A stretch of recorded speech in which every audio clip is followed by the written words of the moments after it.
মনে রাখবেন, একটা হলো বড় হওয়া আর একটা অনেক বড় হওয়া।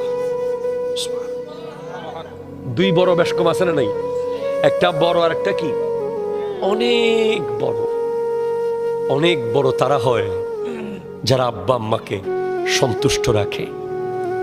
আমাদের অনেক প্রবাসী ভাইয়েরা আছে যাদের বাবা প্রবাসীরা ওই দুবাইতে, সৌদি আরবে, মালয়েশিয়ায়, ওই আরব আমিরাতে রাত দিন পরিশ্রম করে রক্ত বিক্রি করে টাকা কামায়, আর তার ছেলে এখানে ব্রিজের উপরে দাঁড়িয়ে দাঁড়িয়ে বেনসন খায়।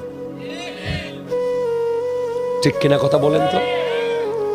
বাপ নিজের মাতৃভূমি ছেড়ে পৃথিবীর কোন কান্ট্রিতে গিয়ে তুমি সেই সুখ পাবে না বাংলাদেশের নিজের দেশে যেই সুখ। আর